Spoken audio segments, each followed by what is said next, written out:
Shalom, everybody. We want to go into a little about the greatness of Pesach, in particular, the support to Pesach. We'll explain though. Let's first get to where we want to start off with. Rabbi Nachman's stories, the 13th tale of the seven beggars, the second day of the beggar who was deaf, Cheresh. Okay? In short, the story there talks about how the beggar who was deaf, he said to the couple, the young couple, I'm not really deaf. In fact, I have good hearing. I can't stand hearing, and I don't want to hear the lackings of the world. So that's why it appears that I'm deaf. I'm deaf vis-a-vis the lackings of the world. So to that I'm deaf, but I have very good hearing. And my advantage is that I lack nothing at all. I have everything I need, and all I have is bread and water. So in this story, he proves his greatness, and that he says there was a whole country that had a good life. They were very well off, and in the middle, the center of this country, in the capital, there was a garden, and there was a gardener taking care of the garden, and this garden was so powerful that it had all the tastes of the world, all the fragrances and smells of the world, and all the colors. In other words, the vegetation there produced delicious fruit and very smelly, very positive, sweet smelling flowers, and all types of colorful plants and flowers, etc. And there was a king who wanted to damage the good life of this country. So he sent in three groups of servants, and their mission was to damage the taste, smell, and vision of this country. In the meantime, the gardener went missing also, and that's why the king was able to send in his servants to cause that destruction. Okay, and these groups of servants, they did what the cruel king ordered them to do, and that's how they were able to bring in damage to the people's good life that they had from this garden, of all the tastes that they had, and the smell and the sight. So, in short, we can't do the whole story. This beggar who wanted to help messengers who wanted to seek help to heal their country, he said to them like this: you have to locate these three groups of servants who are hiding in the country and kick them out. So what they did was they went looking, and he went to see what people were doing. So he saw a group of people gathering together, and somebody was talking, and people were cracking up and laughing. He listened closely, and they were telling very illicit and very profound, profanity type of jokes, which weren't proper to say. And then he saw that there was a lot of injustice in the country. That two people would go to court, they would argue, they would go to court, and the court would say you're right and you're wrong. And they, after leaving the court, they would get into an argument again, and they say we don't want this court, we want to do another court. And they went to the second court, and they said they ruled you're right, you're wrong, and it kept on going on until the whole country was filled with courts, and there was a lot of bribery. Okay, and then he saw also that there was a lot of immorality in the country. So he pointed out to the messengers, to clean this country, you have to get rid of who is the guys speaking the profanity, to find them, locate them, and kick them out. People who are eliciting, who are proliferating immorality, find them and kick them out. And the people who are causing all the conflicts between people, causing the going to court, locate the people causing the problems and kick them out. These are the three groups of the servants. So they located people who started the jokes, where the jokes came from. They found them, they kicked them out. And also the immorality, people who were causing the immorality, they located them and kicked them out. And also the people who were causing the problems in conflict and strife amongst neighbors, like monetary issues, finding them, kicking them out. When they cleaned the nation, the country, of these three groups of bad people, all of a sudden they said like this: could it be that crazy Meshuggah going around saying that he's the gardener, that he is really the gardener, and if he's restored, we will have restored our taste, our smell, and our sight, our vision. It will be all restored. So the beggar, he located this garden. He saw the gardener, and he said, "This for sure is the true gardener." Okay, this is in short the story Rabbi Nachman gives on the second day of the seven beggars. Okay, What's interesting, what's a point that comes out, is the same gardener whose idea of the tzaddik. The garden is the Torah. The Torah is called the Gan because there's 53 parshiot in the Torah, like a gan, a garden, okay? And the Torah has light and smell and taste, but it's through the gardener. Through the tzaddikim, they're able to bring into us vision of spirituality, smell of spirituality, and tastes. So we have the light of fear and love of Hashem. Okay, that's the tzaddikim. But it gets darkened, it gets blackened to the extent that even the tzaddik, who's a real tzaddik, we see him as being the exact opposite. To express this idea better, Rabbi Nachman expresses it in Likutei Moran lesson 17, where he says about the Me'at Machpelah, the cave of Machpelah. It says there that Avram Avinu, he wanted to be buried there. He wanted to bury Sarah there in Parshat Chai Sarah, because when he entered the cave of Machpelah, he smelt the scent of Gan Eden. He saw the light of Gan Eden. It's the entrance to Gan Eden. That's what the Zohar says. That Me'at Machpelah in Hebron is the entrance to Gan Eden. Ephron, on the other hand, didn't see any of this. The Zohar says that he was so happy, besimcha, he was so happy to get rid of it. He was so happy to sell it to Avram Avinu. The exact same thing, the Me'at Machpelah, by Avram Avinu was pure light and holiness, and he's willing to give anything to have it. And Ephron, the exact opposite, darkness, I want to get rid of it. He was so happy to get rid of it. So Rabbi Nachman says this is how the tzaddik is. For some people, the light of the tzaddikim is darkened such that not only do they not see the light of the tzaddik, the benefit of the tzaddik, they see darkness, like in the story of the second beggar. Could it be the crazy guy going around saying he's the gardener? He's really the gardener. How come all of a sudden you see him as the gardener? Because the sense of sight, smell, and taste spiritually were blemished. What it is in reality is so mixed up, convoluted, and then turned into the exact opposite. So the person who's really the gardener, the tzaddik, they saw him as some Meshuggah and they were throwing stones at him, go away. And he's saying, but I'm the gardener, but no one believes him. They think he's some crazy guy saying, it's like someone comes along and saying, I'm Mashiach. No one knows it, but I'm Mashiach. It's a bit tricky today because anyone can say that. But you need broad shoulders to really be Mashiach, right? So this idea is what's paralleled in lesson 17. Rabbi Nachman says in lesson 17, how to heal it. How do you once again begin to see the light of the tzaddik, to taste the light of the tzaddik, to smell the light of the tzaddik? How do you connect again to the tzaddik?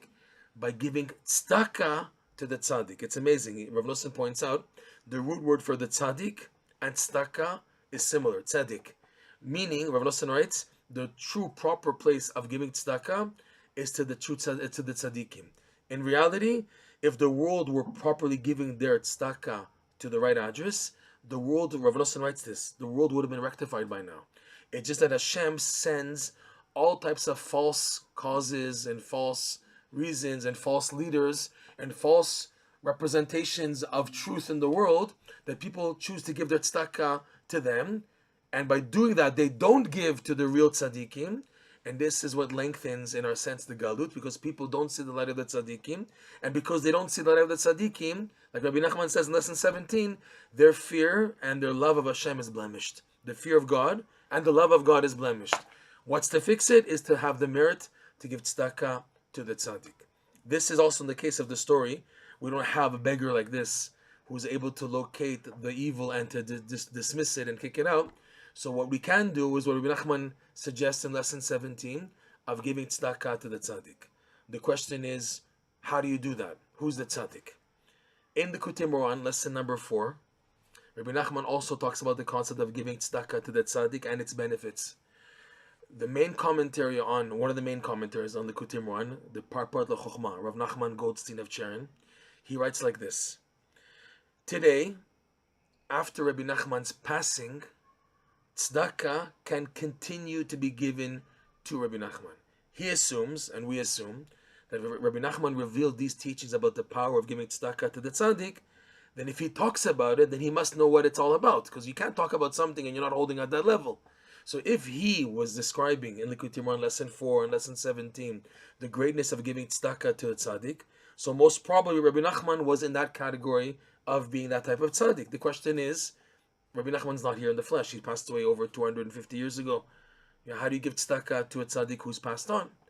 So again, the Cherner Rav in his commentary in lesson number 4, he says there are 3 ways to give tzedakah even today to a tzaddik who's passed on, and in this case Rabbi Nachman. He says number 1, by giving tzedakah to print and promote the teachings of the tzaddikim. Today also this includes, I guess, videos and podcasts, etc., where the teachings go spreading throughout the whole world.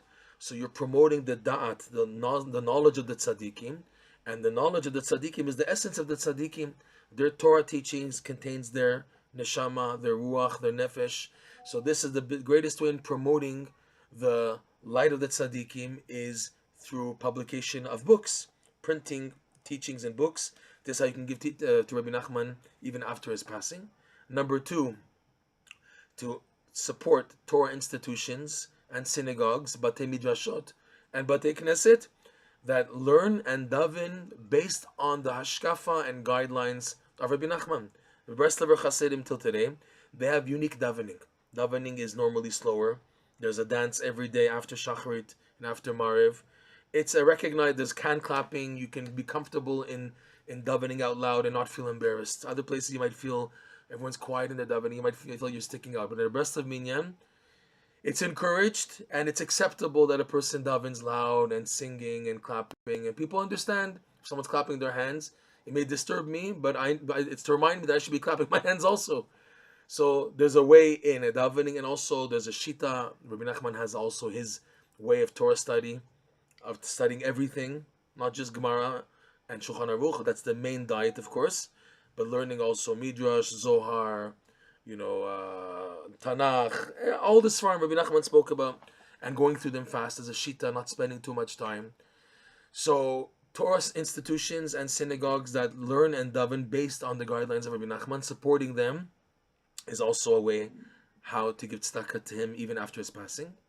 Number 3, the Cherner writes there in lesson number 4, is by supporting the followers of Rabbi Nachman today. People who live by, who raise families in order to try to follow at their best the teachings and guidelines of Rabbi Nachman. The followers, they're not embarrassed and ashamed to be called Breslover Hasidim. This is how the Cherner says we can give tzedakah today to Rabbi Nachman. So what's amazing is these 3 categories he mentioned, they parallel the 3 levels tainted in the story of the beggar. We said in the story, Rabbi Nachman says in the story, that there was the taste and the smell and the vision that were given to the people through the gardener from the garden. And the evil king, which is like the Yetzirah, tries to blemish that. Okay? And lesson 17, he gives us a handle how to fix that by giving tzedakah to the tzaddik. So in a sense, we can innovate an insight here, in that the 3 levels of giving tzedakah parallel the sight and the smell and the taste, going from the up to down, up to bottom. Printing the books of the tzaddikim of Rabbi Nachman parallels the sight, vision, which is clarified through the tzaddikim. Because printing and hafatza, as it's called in Hebrew, is the greatest way to spread Rabbi Nachman's teachings throughout the world. And that's where you see it. You see, wow, look at these people from Indonesia and from Australia and from all over. They're buying books and they're watching classes. We can see on YouTube where the most views are or whatever. We see people all over interested, and it shows you, wow, there's an interest in Rabbi Nachman.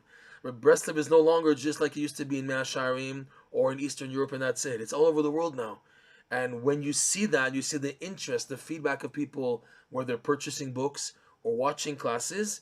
So you see how the light of the tzaddik is spreading on a big level. So this is the tzedakah corresponding to fixing the vision, which was tainted in the story, and which is fixed by giving tzedakah. And this type of tzedakah fixes the vision. Number 2, the smell. Smell, a scent, is an expression used when you come to a place, you come to a shul, and you don't feel comfortable there. What does a person normally say? It doesn't smell right here. It doesn't smell good here. I'm not comfortable here. There's no smell. We associate with reach. Reach gives you an emotion to feel comfortable in a synagogue or in a beit midrash, a beit knesset. You feel welcome. You feel part of the things. So it's like has a good smell here. There's a good scent here. I like it here.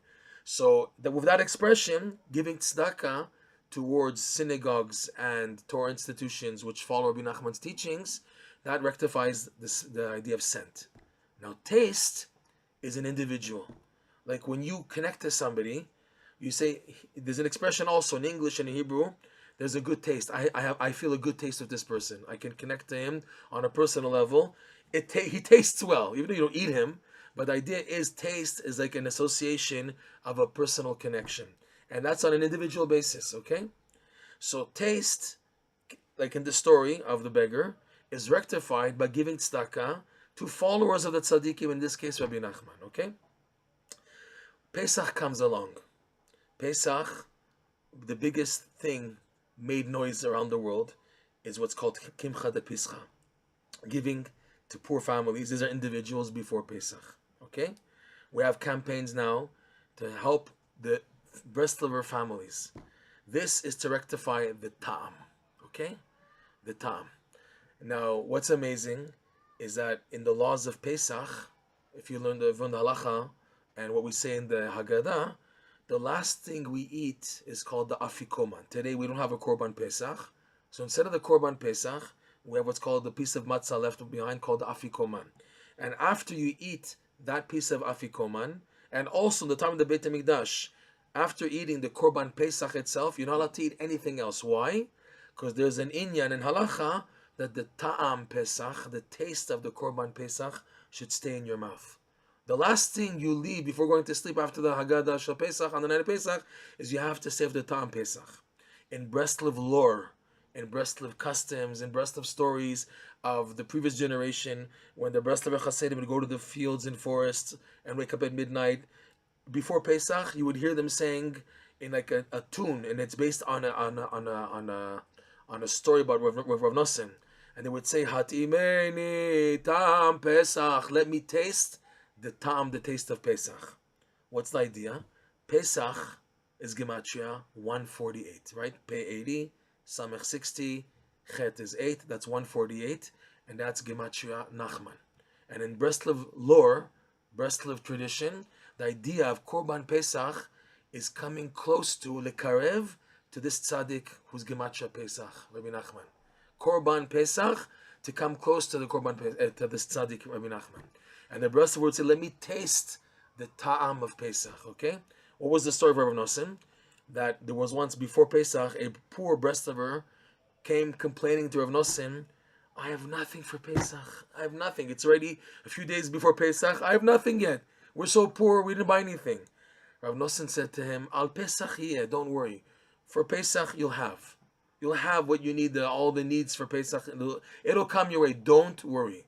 The question is, Ech zochim, in Yiddish, Pesach alein. How can a person be zoche to taste the Pesach itself? And his intent was Pesach giving Gematria and Nachman. The idea of the tzaddik, to taste the light of the tzaddik. So, to what we were saying, Ta'am Pesach, Ta'am is the type of charity which refers to the taste, which refers to giving to the individuals. This is why it's such a big thing, the tzedakah of helping Breslov families before Pesach. Because the whole idea of Pesach is Ta'am, taste, which of the three levels is the lowest one, the one corresponding, of the face, lowest one, meaning tasting the individuals. And to taste the Korban Pesach, to taste this tzaddik, you need to give a tzedakah which corresponds to Ta'am. Rav Levi Yitzchak Bender, we'll finish off of this. Rav Levi Yitzchak Bender, he was one of the elders in Yerushalayim in the previous generation. He would come up to each Breslover and he would say like this, or give or receive. In other words, before Pesach, or you want to receive Kimcha de Pischa, I'll write down your name and we'll make sure to send you matzah, fruits, vegetables, fish, meat, what you need. And if you don't need, so you have to give. He would go around with a paper. He said, you need Kimcha de Pischa. The person said, no, that's okay, I'm all right. Because he'd be embarrassed to take. He said, okay, so you have to give. We said, what do you mean? He said, no, on Pesach, there's no in-between. There's no not giving and not receiving. Or you're a receiver, or you're a giver. but nothing in between. Because by Pesach, we want to activate the ta'am, the taste, the receiving and giving of the tzedakah to the families. May we be zoche, may everybody be zoche to realize, to taste Rabbi Nachman before Pesach, even though there's the tzedakah of hafatzah all year round, there's a tzedakah of supporting Torah institutions all year round. However, before Pesach, a more emphasis is made on giving tzedakah to the followers of Rabbi Nachman, the followers of Breslov. We should be zoche, all of us, to be zoche to give with an open heart and an open pocket for Pesach. If we're not a giver, then we're a receiver, but not in between. So we should be zoche to give to the right address before Pesach and taste the ta'am of Pesach. Chag kasher v'sameach.